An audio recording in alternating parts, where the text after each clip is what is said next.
Hey, Daddy. We are live. Thank you.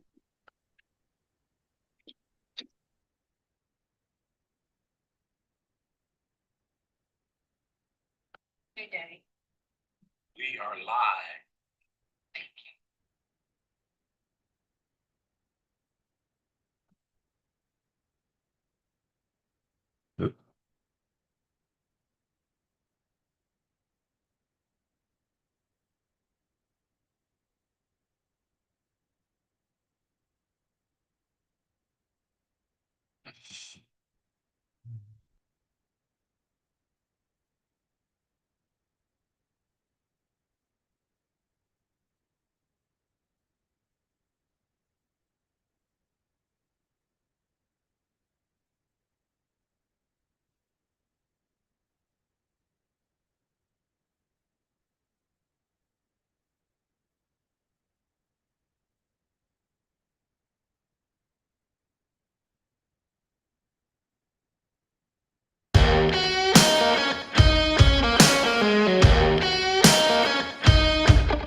Greetings, greetings, greetings. Hello, Aquabah. We hope that you are doing wonderfully today, reaching your highest level of mental, physical, and spiritual potential. And we are glad that you have decided to join us for this week's very important episode of Our Ancestors' Voices. We're going to be talking about understanding and fighting the attacks against African women. These attacks are everywhere on social media. They're consistent. They're everywhere. They're coming from European men. They're coming from European women. They're coming from African men. And they're even coming from some African women. And they're coming from indigenous men and indigenous women, all directed at African women. And we're going to talk about that because when you attack African women, you're attacking all African people. And there are reasons why this is happening. It's not just a random thing that's just happening as a coincidence. There are systemic reasons why it's happening. So we're going to dig down into that. So we thank you for joining us today for this episode. And we, of course, thank the indigenous people of the Western Hemisphere for their perseverance in struggling for their just and right self-determination to reclaim all of these lands from Alaska all the way down to Chile, as they should, because these lands belong to them. They belong to no one else except them, and we are with them 100% in their fight to reclaim their dignity. And dignity is connected always to land and power. So we acknowledge that. And as it relates to our African ancestors, July is actually a very interesting month as it relates to our ancestors and historical markers for our struggle for justice. Because I don't know if folks know this, but July 25th, just a couple of days ago, would have been the birthday of Emmett Till. And if you don't know who Emmett Till was, he was a 14-year-old African from Chicago, Illinois, here in this backward cesspool who went to Mississippi, Money, Mississippi, for the summer in August of 1955 to visit relatives. And this despicable, disgraceful, no good piece of trash woman, Carolyn Bryant, who just made her physical transition, I believe, last year. May she burn in hell. She accused him of whistling at her. It didn't happen. Years later, people that were there in the store said it didn't happen. And she even in 2007 came out and acknowledged it never happened. But because of that, her husband and her brother brutally tortured and murdered 14-year-old Emmett Till and dumped his body in the river there with a fan attached to it so it would not surface. And of course, they were acquitted and they never served any time in prison for that. And that old disgraceful cracker woman lived her life into her 80s. And then all of a sudden decided she was going to have some sort of moral dilemma and exposed herself for what she was, nothing but a lying piece of trash. And so we acknowledge Emmett Till because really the brutality of his death and his mother having the courage, first his uncle who went to the court, the trial rather, in Money, Mississippi, with all those racist crackers, violent racist crackers in there. And he pointed to the man who was guilty of leading the attack that killed Emmett Till. And this was a sharecropper man. And all he said in the courtroom is that's him, just like that. And if you don't know the courage it took for him to do that in 1955 in rural Mississippi, then you just don't know a damn thing. I'm sorry. Like that was incredible that man had the courage. And of course, nothing, there was no benefit from it. Nothing happened to those no good bums, but acknowledging him for standing up and at least being willing to speak out.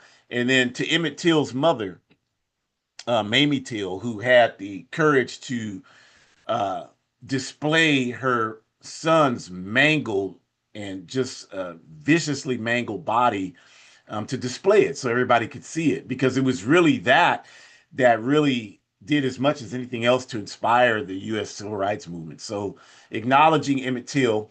And then also on July 25th, it was the 100th birthday of Frantz Fanon, who, of course, was a great revolutionary psychiatrist and philosopher who I would argue really contributed a lot to not just the African liberation movement, although his work being born in Caribbean and participating in the Algerian Revolution in North Africa was certainly a great contribution to Pan-Africanism, but also to many other struggles.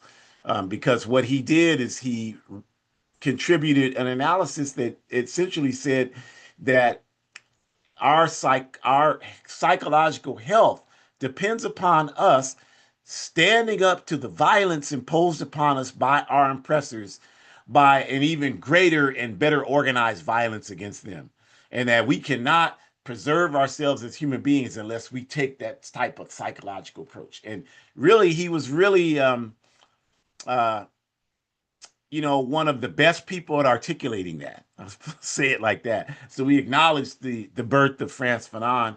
And then finally, yesterday, July, or I think it was, yeah, yesterday, the 26th, is the commemoration of the assault on the Moncada garrison in Santiago de Cuba, which really instigated the Cuban Revolution. The assault was led by Fidel Castro, Raul Castro, in 1953. And the Moncada garrison was a military garrison there in Santiago, and they were raiding it to try to get the weapons to start the guerrilla war against the Batista regime. And they were unsuccessful. They were captured. And of course, that led to Fidel and Raul and Juan Almeida, the African, and Camille Cienfuegos, all of these folks, Vilma Espin, Celia Sanchez. It led to most of them being imprisoned in Mexico. And that's where Che Guevara, they made the mistake. Imperialism made the crucial error of placing a young Ernesto Che Guevara in the jail with these Cubans because he was up there protesting the U.S. invasion of Guatemala, which happened a few years before that. I'm sorry, it happened in 1954, right around that time. And that's where Che met Fidel and Raul and Juan Almeida and the rest of them and asked them that night if he could become a part of the Cuban Revolution. So the Moncada Garrison, July 26th movement, it's a big day of commemoration in Cuba. And those of us who are revolutionaries commemorated along with them every year. I actually had a chance when I was in Cuba to go to the Moncada Garrison and go inside the building. The bullet holes are still there where they attempted to take over the garrison way back in 1953. So great history there, great history of resistance. And we just continue on by just talking about who we are. Our Ancestors' Voices is sponsored by the All African People's Revolutionary Party, AAPRP. And the AAPRP is a revolutionary, independent, mass, Pan-African political party that's based in Africa, with our objective being Pan-Africanism, defined correctly as one unified socialist Africa. And our work to achieve Pan-Africanism, you can find out more by reading Kwame Nkrumah's Handbook of Revolutionary Warfare. This is really strange, you all, but I just going through YouTube just now, there is a video on there, and it's by something called the History Channel. It's not the cable History Channel, it's something else. But they have a European woman in the video screen, and then the title is "What is the All African People's Revolutionary Party?" And the woman looks like a woman out of corporate America. So I don't know, it's really strange. And then the video, so I watched it, of course, what the hell is this? So I watched it, and it's an AI voice, and there's the screen shows all these in the background, it shows all these non-African people and US flags and all this really strange stuff, but the words covered the screen, And the words that they're using to describe what the AAPRP is, I honestly could not find no fault in what they said. They said they gave the history correctly. They talked about the party being founded in Guinea-Conakry in '68 by Kwame Nkrumah and Kwame Ture, Stokely Carmichael then, and Amilcar Cabral and others.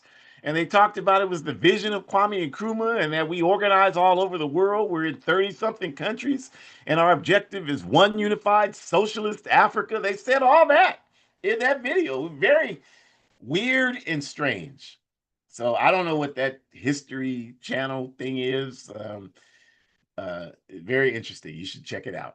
But Our Ancestors' Voices is hosted each week by myself and Ajamu and Dr. Shakura Umi, my biological and ideological daughter. So to get us started on the topic today, these slanderous attacks against African women, I'll turn it over to Shakura. Thank you, Baba John. We appreciate you. Greetings, everyone. So, we've talked before in the past about patriarchy, and we are going to talk about it again today because we feel that that's actually one of the core parts of the All African People's Revolutionary Party is for us to continue to acknowledge any and all forms of oppression that have hindrance and prevention of us achieving our goal, which Baba Ajamu just laid out.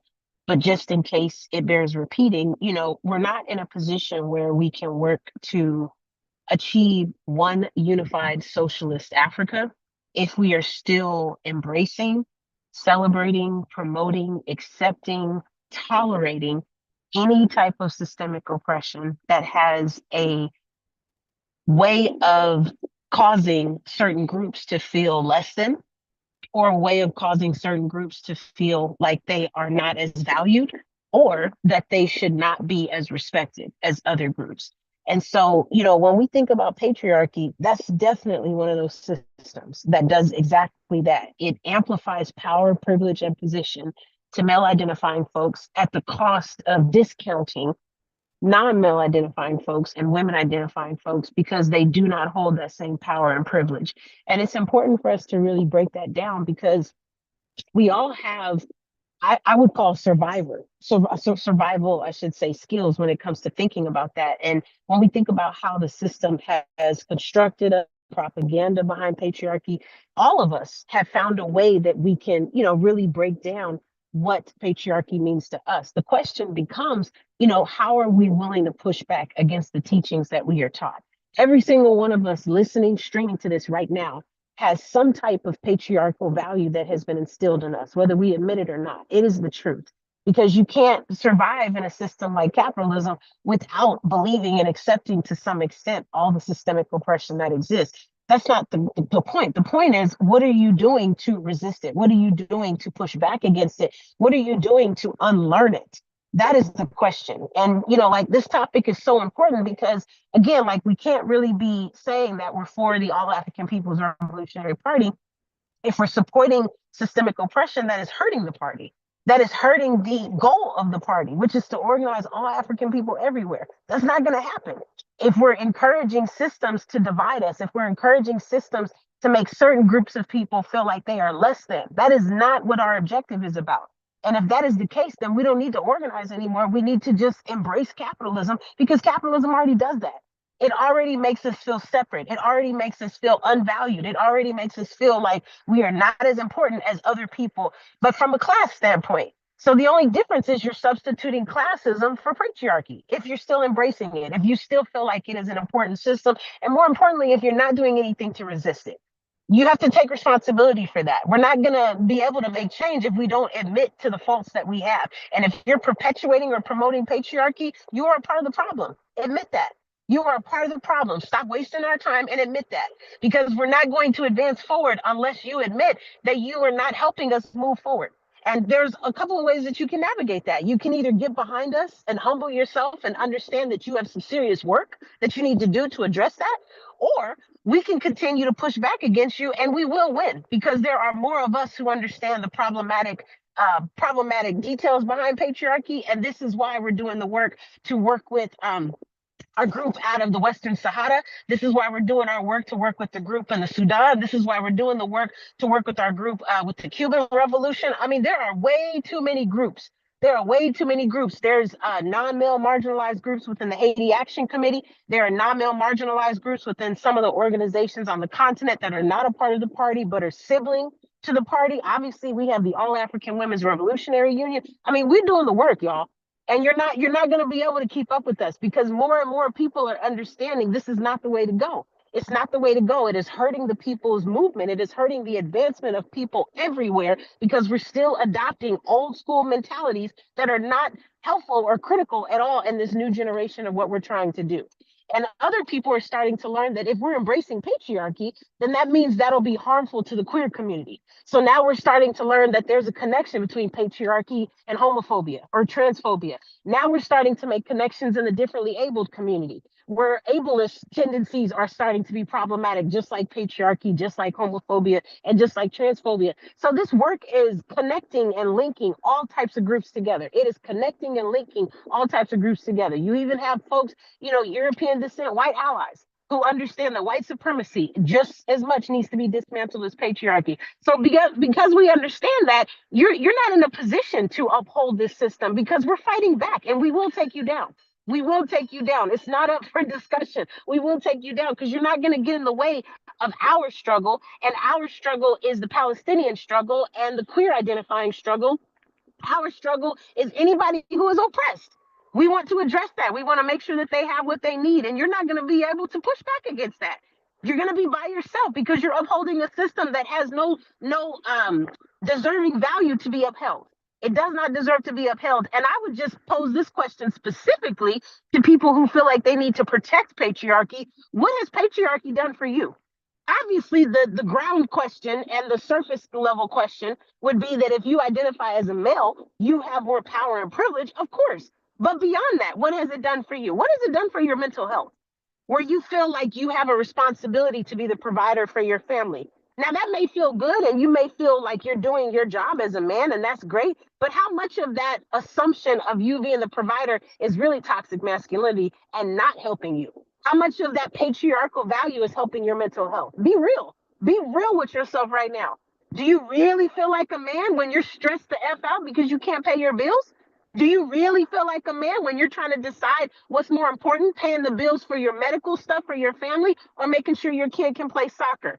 Do you really feel like a man under capitalism when if you are a man of color, you don't even make the same amount as European descent white men? Do you really feel like a man at that point? No, because other systems have caused you to feel like you are still crap at the end of the day. Other systems have made you feel like you are not enough at the end of the day.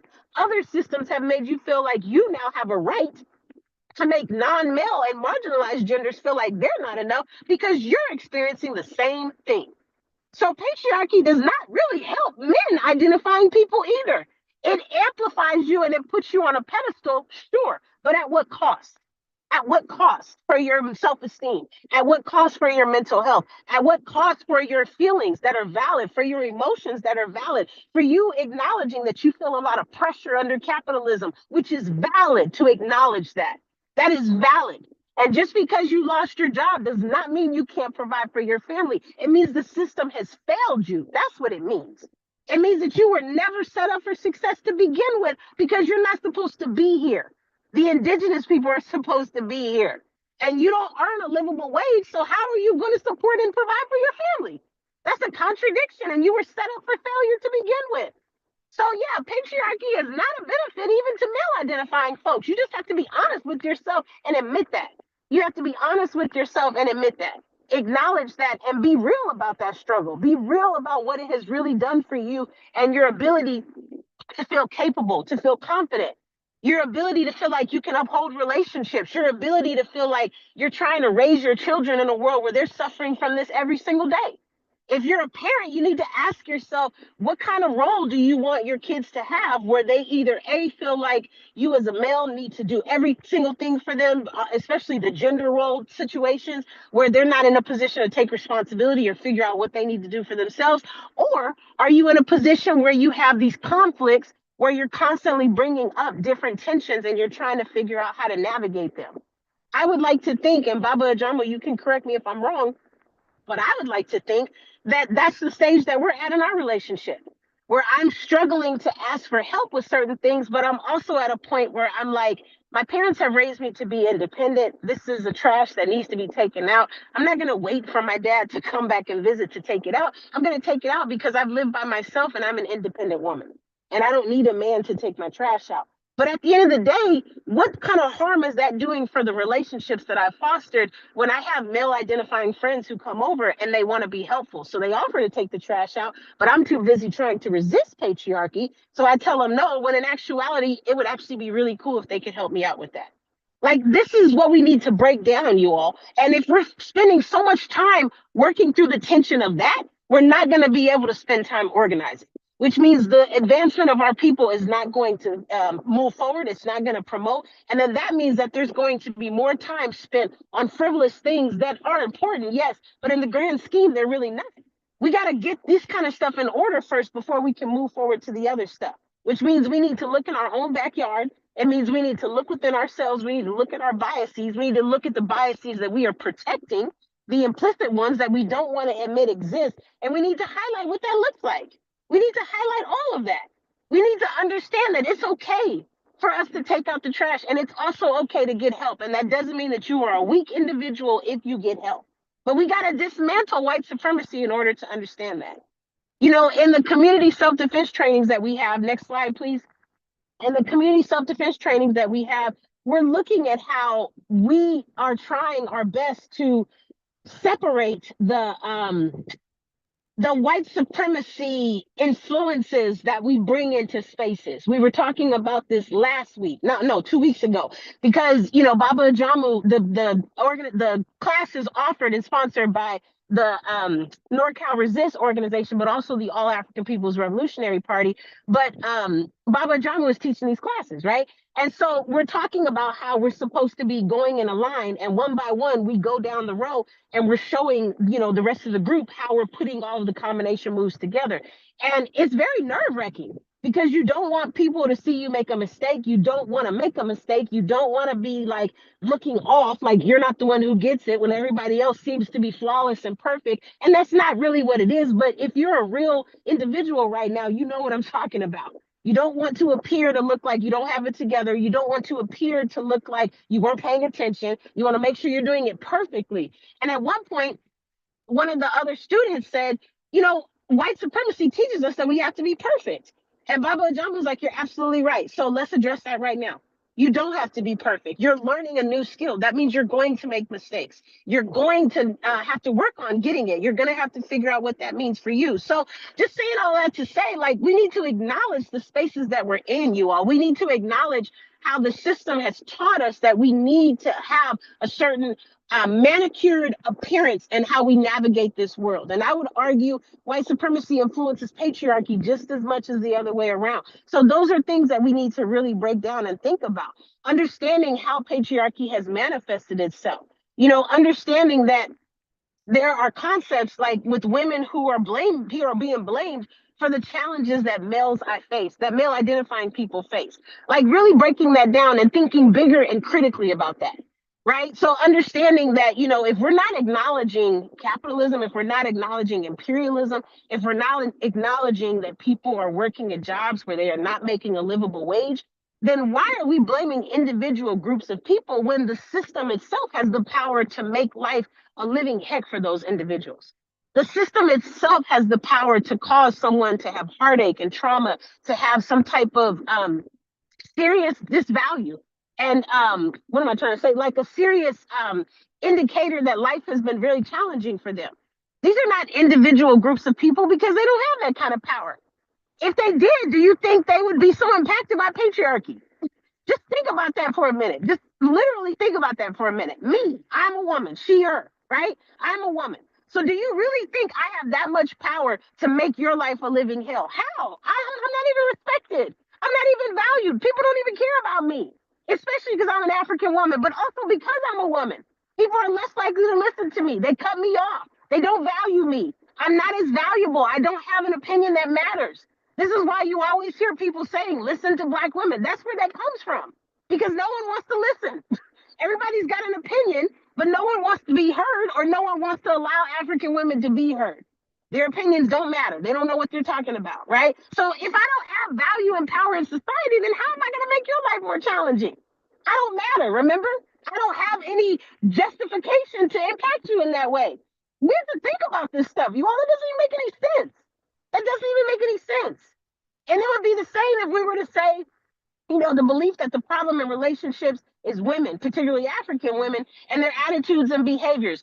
I mean, you can say that if that's what you believe, that's fine. But I think with the All African People's Revolutionary Party, we have no choice but to think bigger and to be better. We don't have any choice. We can't be as limited in our thinking as some of you, if that's truly what you believe. Because at the end of the day, what you need to understand is the attitudes and behaviors, yeah, that could be chalked up to a lot of things. But what's interesting to me is we're not highlighting other areas where other folks have attitudes and behaviors. Personally, straight European descent men, you all have attitudes and behaviors, but you don't see us talking about your attitudes and behaviors. The fact that you have an attitude where you think you deserve to make more money than me and I have a PhD, I have a problem with that. But that's the reality in terms of how we look at capitalism, right? Your behaviors where you think you're more important to me. That's an issue. Your behavior where you think you matter more than me because of white supremacy. That is an issue. The fact that you feel like you are more entitled, and you are, but I'm saying the fact that you assume and feel that you're more entitled, in addition to the perception of you being more entitled, problematic AF. That is problematic. But we're not highlighting your behaviors and attitudes. You're just focusing on a certain group of people who are already marginalized. What's up with that? And so the point that you're really communicating is it's okay for you to have attitudes and behaviors. It's not okay for everybody else. I find that very problematic, very, very problematic and tilted and one sided. So if you're going to address everybody, let's address everybody and let's call all of the conspiracies and inequities, let's call them out. Let's call them out. Let's be honest about that. Otherwise, we're not going to just focus on a certain selected group. We're not doing that because we are critical thinkers and we understand how to analyze and break things down. We're not doing that. We're not doing that. The belief that women and marginalized gender folks who aren't pursuing relationships centered around men are destructive to our people's ability to advance. I mean, I think that the question you have to ask yourself is what form of political education has endorsed that value that I just read? What form of political education? And remember, when we say political education, we're not talking about uncredible sources. So basically, anything that is capitalist media, that's not what we're talking about. Don't cite that because we don't care about that. We don't care about that. That's not what we're talking about. What we're talking about is credible sources that come from a primary source. So if you want to talk about the belief that women and marginalized genders are centered relationships around men is destructive, then where's the evidence to support that? And I mean truly evidence, like from actual individuals who can give you evidence-based research to indicate that this has happened because of this, and this, without there being any other variables that suggest another outcome. You're going to be looking for that all night and you're not going to find that evidence. You know why? Because we already said to you many, many moons ago that every single problem that exists in this world, you can attribute it to capitalism. Every single problem that exists in this world, you can attribute it to capitalism. And I want you to think big on that. Just think about that for a second. Think about that for a second. I'm not talking about war. Obviously, that's capitalistic related because it's about making money. I'm not talking about poverty. Obviously, that is capitalistically related because it's all about making money. I'm talking about you not having groceries in your fridge right now. That is tied to capitalism, where you acknowledge it or not. The fact that you have jelly and no peanut butter, capitalism. The fact that you have transportation, but you don't have gas in your car, capitalism.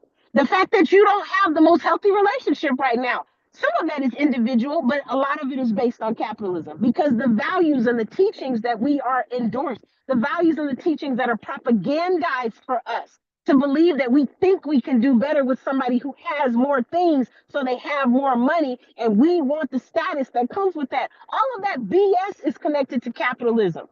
I know I'm telling the truth. I wish I could see your faces right now. I know I'm telling the truth because that is the reality.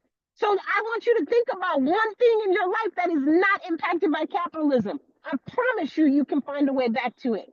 Everything is connected to capitalism. So how are you going to tell me that I have the ability to center male relationships and destruct other people's abilities? How do I have the ability to do that when I'm not even in position to determine what your outcomes are? I'm not the insurance company that is calling you to tell you that your payment is past due. I'm not the person telling you that your car note is due. I'm not that person at the bank telling you that your mortgage loan has been canceled. I don't have that kind of power. Remember? We just talked about that. We just talked about that if you were paying attention. So these are the things, you all. And at the end of the day, you have a responsibility. You have a responsibility. First, you need to acknowledge your own implicit biases, be honest about them, and then figure out what you're going to do to address them. And if you decide you don't want to change the way you are, that's fine. But I guarantee you, if you're in an organization working for justice, you don't have a choice because the people need you. And we're not going to be able to benefit from you if you were still bringing old school Eurocentric mentalities into this space. Ashe. Ashe, Ashe, Obrigada, Asante Santa, Midasi, thank you. Shakura, I just want you to know that Shakura is not physically here. She's out of town, but her dog Bisa is here. And so while you were doing your presentation, Bisa came in here. She wanted to give a presentation, but I'm she heard your voice. She was influenced and inspired by what you had to say. And it was good stuff that was said. And I want to continue on it and just get into what we mean when we say these attacks. And first, I want to just acknowledge that, today we had our international broadcast for Pan African Women's Day. And we've talked a lot about institutions and how we have to create revolutionary institutions to combat the backward capitalist institutions. So they have their 4th of July, which is a backward capitalist institution based on lies and oppression. And we have Pan African Women's Day, which is based on truth and justice. And the purpose of Pan African Women's Day, or PAWD, is to advance the notion that women, marginalized gender folks, are need to be seen, heard, respected. They need to be supported in their work to empower themselves because I'm talking about me as an African man, I cannot be free as long as Shakura was talking eloquently about, there are segments of our people that are not free. So a wonderful program. If you missed it, you can check it out on YouTube. You don't need an account, of course. You can just go on to All African People's Revolutionary Party page, and it's Pan African Women's Day 2025. But I think it's important that you look at programs because we have women from all over the world, particularly all throughout the African continent, talking about how African women are one. And that's important today because there's so many of these attacks designed to pit us against each other on every level. Pit African women in the US against African women on the continent in the Caribbean. Pit African men against African women. Pit African people who are cisgendered against African people who are LGBTQ. Pit African people against indigenous people.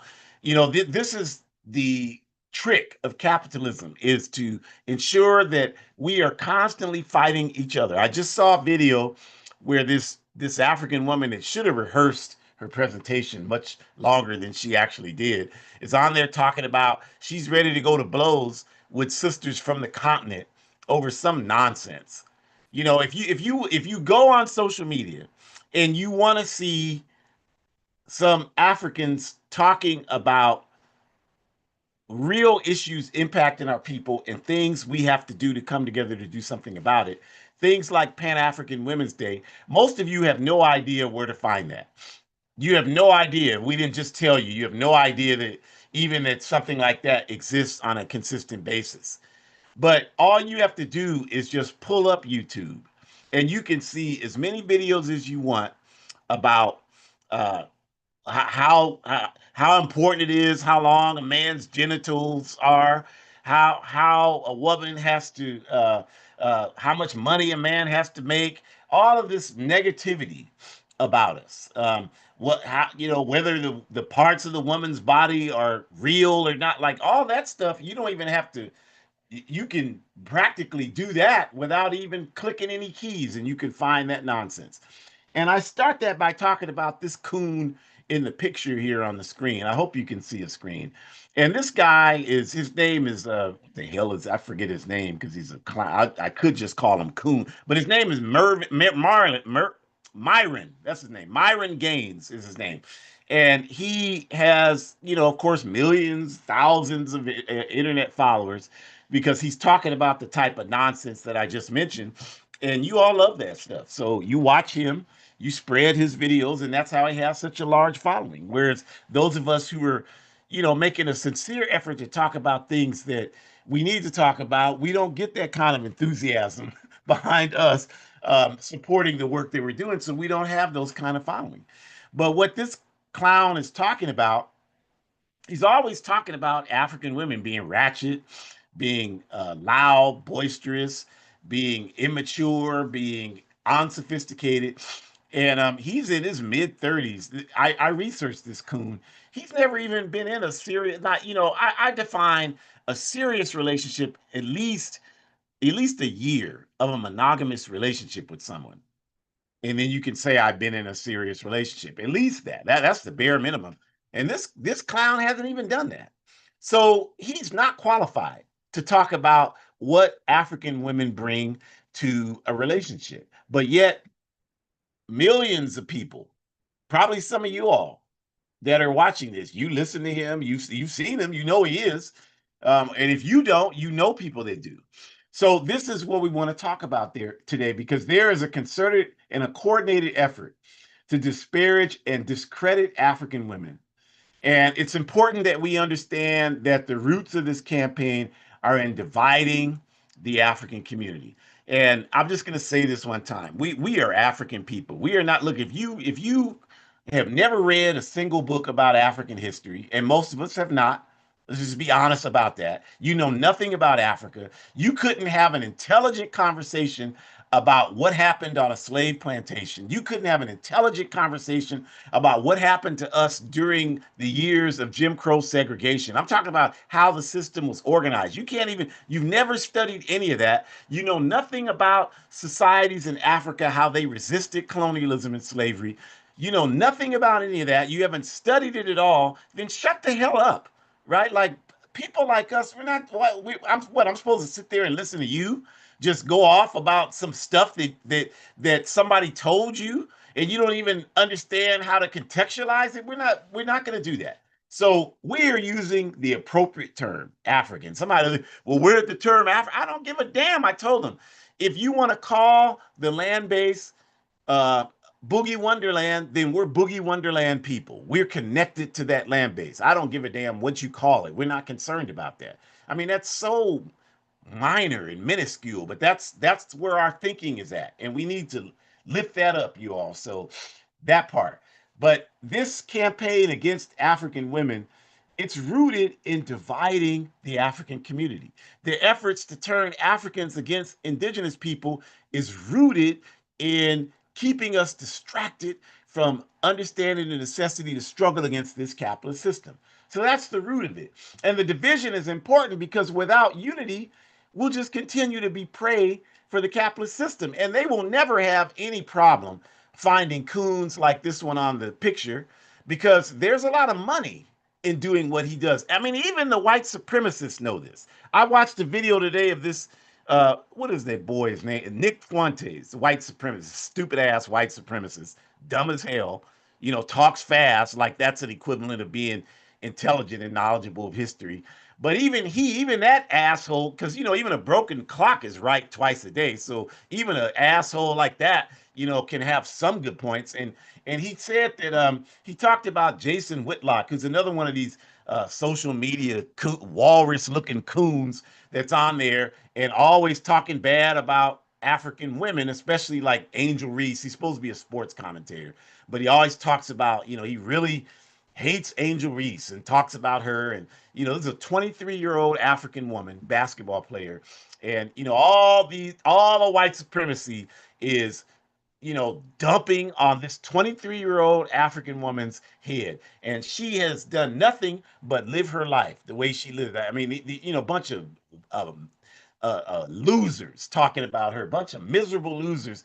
So this white boy was talking about this Nick Fuentes white boy was talking about Jason Whitlock and talking about how you're only on the air because you say what white people want you to say, and that's absolutely right. That's why this Myron Gaines coon is on here. There's money involved for you if you turn against your people and talk against your people and say what white supremacy wants you to say. Malcolm X talked about that 60 plus years ago. He broke that down in an interview with UC Berkeley, and they talked about all these entertainers that were criticizing him. And he said that, like, were always, they create these entertainers and get people following them and then get them to say what the white man wants you to say. That's what Malcolm said. That's why they're up there. That's absolutely right. So, this is important because patriarchy, of course, is a system designed to manifest institutionalized discrimination and exploitation against women and marginalized gender folks. And so, since it's a system, especially since there's an audience willing to popularize all these disparaging images of African people, doing so benefits the capitalist system because it advances the narrative. Because if they can say, well, African women are a problem, African people are a problem, indigenous people are a problem.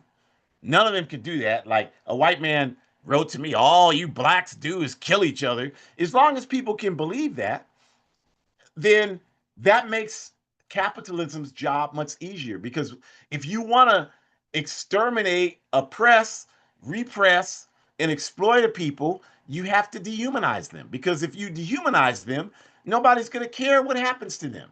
And so that's what they do to us. That's what they've done to the Palestinians. That's why people don't, they don't, it's not, people, there's people in the movement talking about it, but most people, it's business as usual. Here's another one of these coons. And, he died 4 years ago, burning hell. I don't give a damn. I mean, all he made a career, made money off of disparaging African women. And if you watch the video, and I've done my research on these coons, I watch their videos as hard as it is for me to do it. I've done it. And I mean, if I was debating these coons, they wouldn't last a minute. They're always talking to people who are even stupider than they are. So it makes them look intelligent. It's like if you're trying to learn the game of tennis and you hit the ball off the wall, you have to play with people better than you because that's how you get better. If so that's the kind of game these people practice. So the point is, how is attacking African women helping us as a people? I've been around African women my entire life.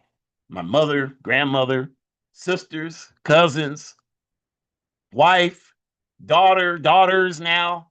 Um, and I've never met any of these African women that these coons are talking about. The ratchet. I know that there are people like that. There are people like that in every community. I mean, you don't think that there's poor white trash that are ratchet? We don't have any kind of patent on behaving like that, but these people talk like this because it's economically beneficial for them to do that. And we have to acknowledge that the capitalist system, even though it's attacking African women, it's attacking us collectively. We had this discussion 30 years ago when the Million Man March came out. The All African People's Revolutionary Party, we argued with Minister Farrakhan that we should be talking about the attack against our people. Clearly I hope we understand that now. The police shoot us down, no matter whether it's a man, woman, transgender. They've shot down every segment of the African community: men, women, children, elderly people, trans people. There is no segment of African people that they've said, well, we're not going to shoot them. They've shot and killed every segment of us. So hopefully 30 years later, they were arguing with us back then, but hopefully today that's understood that our people are under attack. So there's no reason for us to, well, our men are under attack. I mean, yeah, our men are under attack. Our women are under attack too. Our LGBTQ, non gender conforming African people are under attack too. All of us are under attack. That's why unity is necessary and important. It has nothing to do with your personal beliefs. We don't give a damn if, well, I don't believe in people being gay. That's irrelevant to the fight that we're engaged in right now, which is our survival against capitalism and white supremacy. And you sitting over here talking about this secondary thing that's not even important. You're a tool for our enemies if you're doing that. I don't give a damn how smart you think you are. You're fooling yourself. because this is not advancing us one step forward. The way we advance forward is we all unite, regardless of what we think, how we feel, our vision, we unite. And once we unite, that's our strength. Then when we build our society, then we can have further debate about all these other things for those that want to have them. I'm not interested in having that debate because I don't think it does anything to make me a stronger person and advance us collectively as a people. But we have to acknowledge that. And then an example of the collective attack against us is certainly there's a component within this, right? It's a very sophisticated system of oppression. And certainly there's a component in it, for example, that also commodifies men. Capitalism is a barbaric system that dehumanizes human beings. So men are going to be commodified too. Workers are commodified. So men are going to be commodified just like women and marginalized people. So there is a component happening now, and these coons are always talking about it, where men are only valuable based on what they can provide. Women are loved unconditionally. This is the line. But men are only valued based on how much money they have, what they can provide. And again, to some extent, there's truth to that because this is a vicious, backward, primitive system. So of course, people always view people, regardless of gender, as a means to an end. That's how you are trained to look at everything in the capitalist system. The only value of anything in the capitalist system is what purpose can it serve for you. And if it can't serve you any purpose, you don't need to have anything to do with that. That's the most dominant capitalist value of many of them. So of course men are going to be commodified. I've seen that in my life where I'm evaluated based on what I can provide. But the difference between me and these weak-kneed, no-good bastards that are always attacking African women is that I recognize and understand that there's a system that's doing that, and it has a reason for doing that. And that reason for doing that is to keep African people disorganized and disunited, because as long as they can do that, they can continue to exploit Africa's rich mineral resources. They can continue to exploit African people all over the world, and we will be too busy fighting each other to recognize that and do anything about it. That's the whole reason why I will never get caught up in this nonsense, no matter what kind of personal experiences I have. It's not just women that promote these values against men. It's a systematic thing. It's the capitalist system. The same way it's the system that promotes the belief that women only have physical value.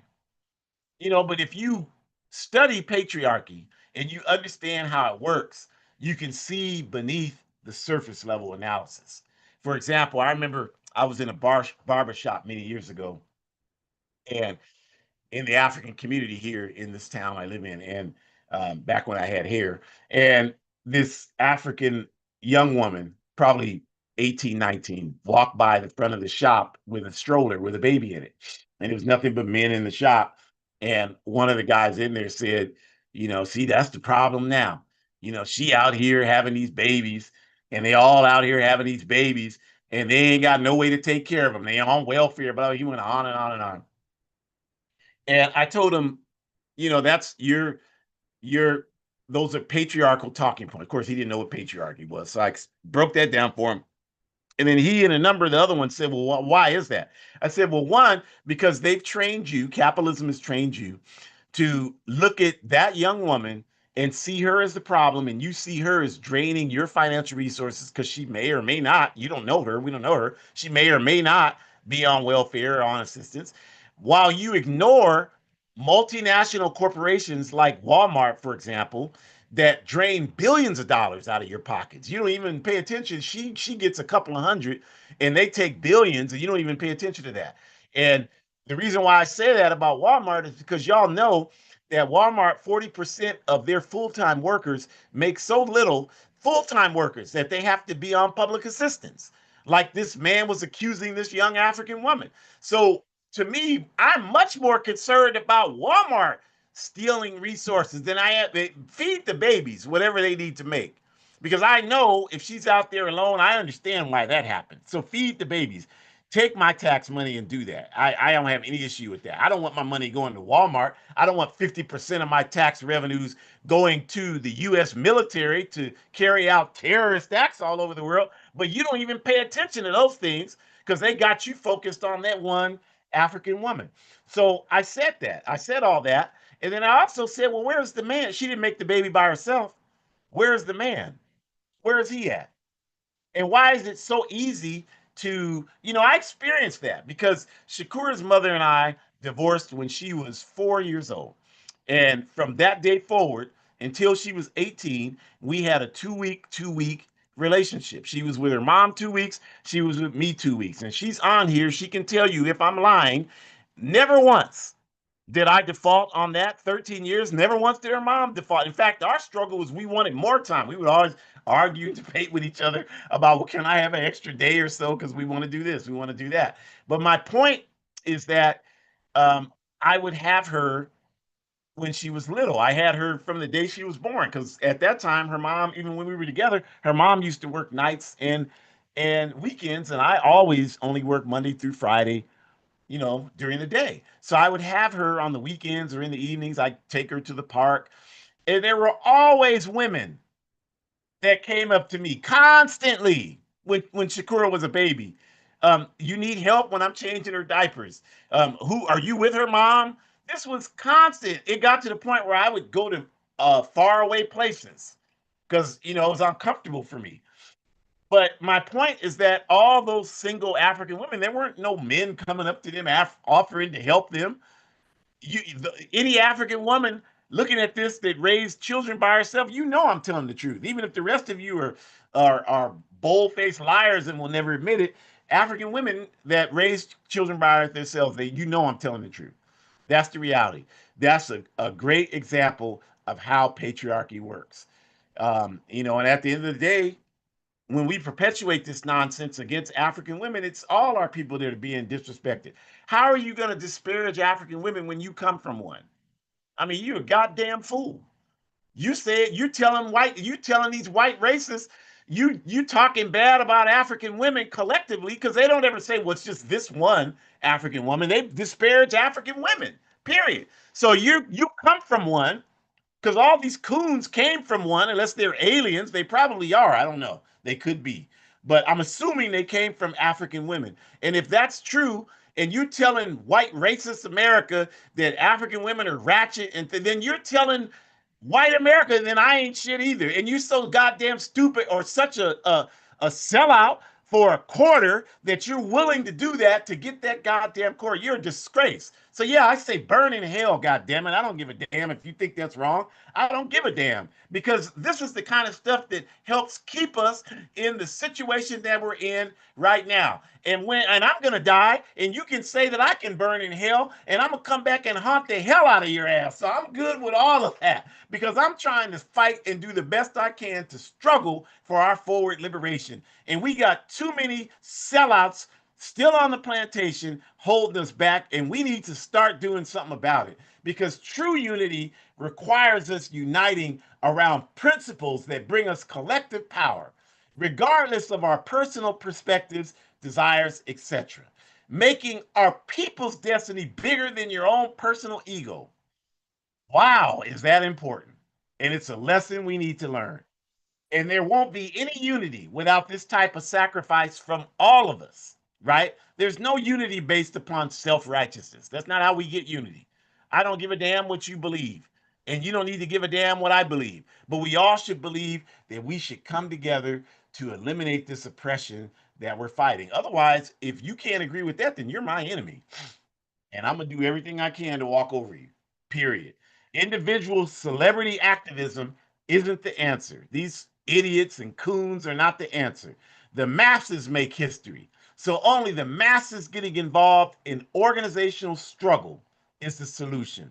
And anyone, anywhere, who suggests anything different is not really sincerely interested in our people's collective advancement. They might be interested in their own individual advancement, but they are not interested in the masses of our people moving forward. They are not interested in that. Our genuine ancestors demonstrated to us that organization decides everything. They made that message clear to us. And organization presupposes unity. You can't have organization collectively without unity. And unity presupposes that we have to respect each other, and we cannot sit around and watch these. It's each and every one of our responsibility to speak out against these attacks against segments of our community, where we were born and where we live, our gender, all of these superficial things. When they dropped your black ass ancestors at the plantation, they didn't give a damn about any of that. They were going to exploit all of us. Damn it. And we got to understand that if we're going to move forward collectively. I'm not talking to you people that are only like these people I've talked about, only interested in making money for yourself. You're the enemy. We not. I don't even know why you would be here. I'm talking about people who want to do something for the masses of our people. And we thank you for joining us today. We want to invite you to come back next Sunday, August 3rd. We're going to have that session is going to be uh, how do you get your personal life organized? How do you get organized? We have very strong organizational skills, collective organization as well as individual organizations. And we're going to talk about that. So you should come and tune in next week and get that. And the QR code in the upper left, the red one, has all of the AAPRP programs if you scan it. This one and many others. So check that out. And then you can go to our Forward Ever shop. That's in there, and you can buy clothes that support our revolutionary African work. So please do that. You can go to Hood Communist. Hood Communist is a revolutionary Pan-African blog. I contribute there constantly. I had an article in there last week that was published. You should write and send it in to Hood Communist. So do that. And we had our Pan-African Women's Day program that went very well here in Sacramento last Monday. Very good program. And we have another Pan African Women's Day program. We do this all over the world, you all. There are programs all over Africa, Europe, Canada, all over the United States. We have one this Sunday in Oakland where we have, let's see, Sister Sana Efadil, who's from the Sudanese Association of Northern California, is going to be the main speaker Saturday, August 2nd, 1 to 3:30 p.m. in the Aquaba Hall. It's the Uhuru House. It's the one of the places that's owned by the African People's Socialist Party. Right, we're going to be meeting there to do this. 7911 MacArthur Boulevard in Oakland, California. So go check that out if you're listening from the Bay Area. Check out Pan African Women's Day. And then on the bottom right, Burkina Books, the black and white QR code. Go there and um, scan that code to support our revolutionary Pan-African work in the APRP on the ground in Burkina Faso and Niger. Everybody's talking about the Sahel. Burkina Faso, Niger, and Mali, we are on the ground in the Sahel doing organizing work for Pan-Africanism. Help us do it. Become a monthly sponsor. If you got $10 a month, do that. If you got $100 a month, do that. Help us organize our people. And then in the bottom, join the AAPRP. Go to www.aaprp-intl.org. Watch the video and reach out. Get involved. That's what we are supposed to do. And in the upper right hand corner, I have one of many books I've written. This one, A Guide for Organizing Defense Against White Supremacist, Patriarchal, and Fascist Violence, A Guide for Organizing Defense Against White Supremacist, Patriarchal, and Fascist Violence. It's only $8 US. Unfortunately, it's only available through Amazon. If you don't like that, if you have a publisher or a printing press, I would love to talk to you. I talked to as many publishers as I could to publish this book. And the ones that are really genuine and progressive, they didn't have the capacity. I talked to people at Third World Press. They didn't have the capacity. I talked to Colin Kaepernick's publishing company, and they have a book they're publishing now. They were very interested, but they didn't have the capacity. They were like, if you wait like 2 or 3 years, well, I can't do that. I explained, I'm organizing for revolution. I can't wait 2 or 3 years. I got to do this now. I might not even be alive 2 or 3 years from now. So this is what I could do to get it printed, get it published, get it sent all over the country, all over the world, actually. And I don't have to come out of pocket to do it. So if you have a better solution, I'm all for it. If you don't, shut the hell up. We're trying to organize our people for liberation, and we're using every tool we can to do it. So thank you for joining us today. We want to hope that you come back next week. Oh, and by the way, 100% of the proceeds from my book, they don't go to me. I use them to buy materials to do this dangerous anti-fascist work that we do, that a lot of you aren't willing to do. So at least you can help us do it. Start book clubs, get the book, and we'll buy it. We're doing these self-defense classes every Thursday night. If you want to know more about that, if you're in the Sacramento area, go to www.abetterworld.me. We would love to have you. They're open to everybody. It's collective community defense. So come on out. Forward ever, backwards never. Enjoy the rest of your day.